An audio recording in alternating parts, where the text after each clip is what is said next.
This is the Cal Catster. It's the middle of the week, and I happened to go to a movie.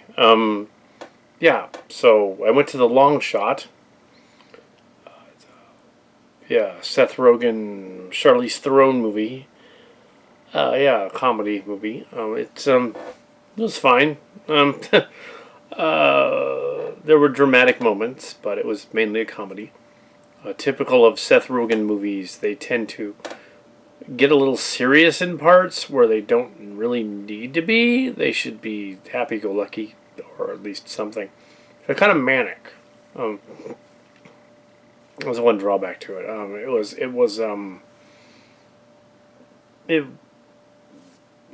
was manic. It had your basic plot is that Seth Rogen's character is working for a newspaper that's been bought out by a tabloid, kind of like the Inquirer.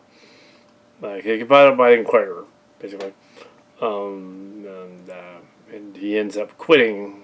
And him and his best friend, who's a big black dude, they basically decide to go and party, and they encounter Charlize Theron's character, who is Secretary of State, vicariously through going to a party where they're at. Well, that works, but in the comedy movie, sure, why not? She's supposed to be the Secretary of State, so she's clearly a sort of a Hilary archetype, but the story takes place now. So, like, it's supposed to be 2018, 2019. The president in the story is sort of a Trump spoof, but not really. He acts more like Pence than Trump. And she's, female Secretary of State. That wouldn't happen under Trump. But yeah, the movie also implies that I guess it's sort of a liberal version of Trump, I guess. It's a TV personality who wants to go into film, so he doesn't want to run again. And then we're revealed at the end, other scenes called spoilers, I guess, that the black guy was in fact a Republican.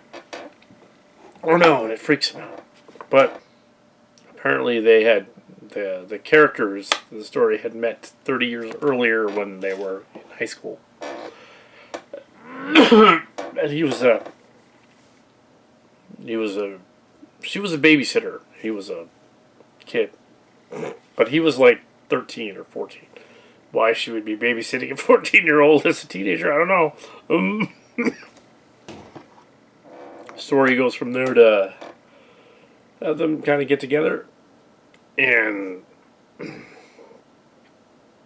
this is kind of nuts, because why would that happen? And so Charlize Theron's character ends up hiring him. Yeah, she hires him to be she hires Seth Rogen's character to be a reporter for her to help her image. Meanwhile, her consultant is apparently horny and is banging the other guy. Some other guy that's in it. Also, there's she falls in love with Seth Rogen's character while they're on assignment in some South American country where a civil war starts. And they're nearly killed, so that turns them on.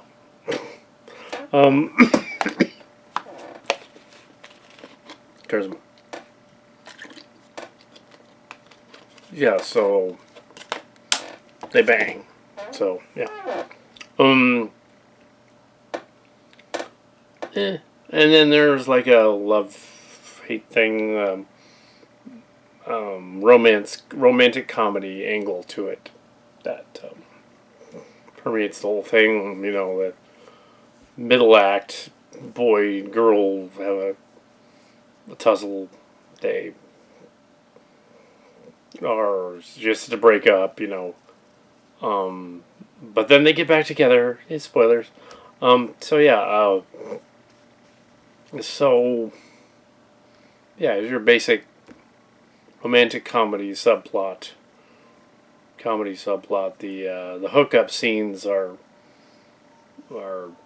tastefully done. I don't think he was actually having sex with Charlize Theron. That would never really happen in real life. And that's the thing about a comedy is you have a juxtaposition of a scene that would never really happen. It's like, in Twins, when Danny DeVito and Arnold Schwarzenegger are twins, you take the absurd and make it even more absurd. Even with Seth MacFarlane and Theron in movies, it doesn't make sense. Somebody like Charlize Theron, who is an 11 on a scale of 1 to 10, she's that high up on the scale. She's classic kind of look, Bo Derek kind of thing, or classic Erin Gray, or some of those classic model types in the 80s, but she's more from my generation, so yeah. I don't know her though, so just saying. So she's she got her start playing Monster in that movie Monster. Well, she was in other movies before, but that was the one. See, they made her look ugly in that one. She played a bad guy opposite Christina Ricci. Anyway, so and she's from Africa, so she can say she's an African American, which is funny. She's completely white and blue-eyed. Anyway, so she's... Anyway, so Seth Rogen plays a sort of stoner slacker. Plays a stoner slacker, and he's typecast as that. Again, this is a little like Pineapple Express meets Election. A little bit of Zack and Miri thrown in there. There's a hilarious hidden camera scene where the bad guy publisher and the president come together and try to frame him so that she can't run for president or something. But I won't give away the ending in case you want to see it. But there's a scene involving a cum shot similar to that in Something About Mary, except this time it lands on him. And the one thing that was odd though, normally I don't criticize movies for swearing or excessive swearing or whatever. This movie really didn't need all the excessive swearing. This movie could have been a late PG-13 and still worked. It didn't need to have the opening scenes with the neo-Nazis and them immediately cussing, like using all the F-bombs immediately. I'm not just saying that to be all hyper-conservative or something. I'm just saying though, like, it didn't need it. It could have had some F-bombs in it, but right out of the gate, F-bomb, F-bomb, F-bomb is like, you try to make your movie seem edgy when it's not. This movie's not edgy. It's not. Its message is pretty weak. But it's supposed to be a romantic comedy thing and making fun of politics surreptitiously, making our sort of pseudo middle of the road like spoof of uber right wing people and centrist and Trump and that kind of thing without actually saying it's him. Should upset all of the hyper conservatives who go, no, you're making fun of us. Oh. The funny thing is, though, the movie implies that they're actually liberals, so it's actually reversed. Maybe they won't make fun of it then. I don't know, but it's fine. It just could have been. It could have been R, but not. It didn't need to be. It could have made it. I mean, the love scenes are not. They don't show any tits or anything. Or any other stuff. The cum shot thing is obviously fake. Okay, that might give you an R just because, ew, bodily fluid. But you don't need all the F-bombs. Maybe 2 or 3 F-bombs is fine, but, like, for the main characters and the secretary lady and the other one, to utter an F-bomb every other word, practically, like a Sopranos episode, is just too many F-bombs. F-bombs are fine once in a while, but... But yeah, wasn't really necessary. It was making it false edgy when it didn't have to be. Pineapple Express had that problem. It's another Rogan movie as well. They didn't know what direction to make the ending, so it was just them in trouble at the end. This one had a better script, though. I think it had a better story. It was clearly written to be more of a romantic comedy, and they just cast Seth Rogen in it. I understand that Charlize Theron had something to do with producing the movie. So that helped, I guess. She got people that knew what they were doing. It would be, and it had like 4 different production companies that were in the beginning part. Like 4 different, mainly Lionsgate. So Lionsgate was flagging some of Stone Gremlin stuff. So it probably will go after this one, even though I don't show any footage from the movie. Yeah, at all. But yeah, it was fine. Kind of a stoner comedy. I told Mark Cards about it, and he said, "Well, I hope there was a scene where they got stoned and something embarrassing happened to them." And he said, "Yeah, there is. There's a scene in which they do some Molly, and then she has to go and do like a hostage situation thing, and she's stoned out of her mind." That scene was kind of funny. The bad guy is the hostage in the movie, and she has to be the Secretary of State. Do that. No, Secretary of Defense does that, but they mix those up. Also the part about the naughty webcam blackmail. You'd think that if she got to office at the end, then she would just make that go away. Else, pardon them, something. Or you'd think that that would be grounds for like you can't just like reveal stuff that I don't think you can. Yeah, really, if that's a secret computer that was used by him in the movie, then technically they're breaking into it is illegal. So the other people that were breaking into it would be in trouble. That in the movie, but oh well, it's a comedy. Yeah, but they did get in trouble. They just didn't show it. Well, the movie was not about a Revenge of the Nerds type of thing. It wasn't about, oh, they're going to get even at the end. So that doesn't happen. It's more like, oh, they're just, dude, we became awesome and stuff. And there was a funny feminist riff scene in which these guys are newscasters are joking about periods.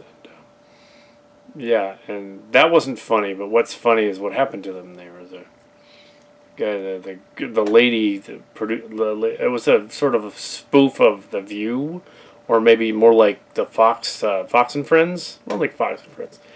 And finally, the girl just gets pissed off, and she says, "I quit." She walks out the scene, the guys, and the guys are still joking about it, like, "Oh, flow." Suddenly, this coffee cup sails into shot, like, poof, tags a guy in the head, knocks him out. Which is funny. Douche. Because really the only way they can win in 2020 is if they get somebody that charismatic to be leader of the free world. But yeah, so sure, The Long Shot was the name of the movie. Rated R. The comedy, and it was fine. It was okay. Let me see what the Rotten Tomatoes score. The Rotten Tomatoes score was 82. Critics liked it a lot. I don't think it was worthy of 82. That's 80%. That's 4 stars. It wasn't 4 stars. It's just that it's likely that the critics are liking it because it didn't suck. No, it's 3 stars. It's not 4. It's fine. It's not for kids though. It's definitely an R and earns it.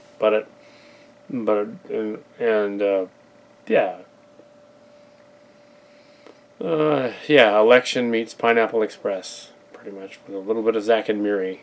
All of those are, of course, Seth Rogen movies. A little bit of Superbad too, just a little bitty smidgen of it. And incidentally, Seth Rogen is not yet 40. Theron is a little over 40. Yeah, so that was kind of interesting. Yeah, Seth Rogen's about 10 years younger than me.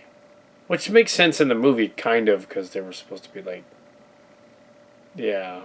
Although, kind of not. They're kind of implying that he's a little older than he actually is. They're implying that he's like 39. And she's like 42, but that's not quite what he. But no, 2 or 3 years. That's fine. Um, but yeah, it works. It's not like a. No, they're that close in age. They're not really like. It's not really a May December thing because it's still believable. Even though in real life it would never happen unless that dude was rich or something. Anyway, so there's my review of Long Shot.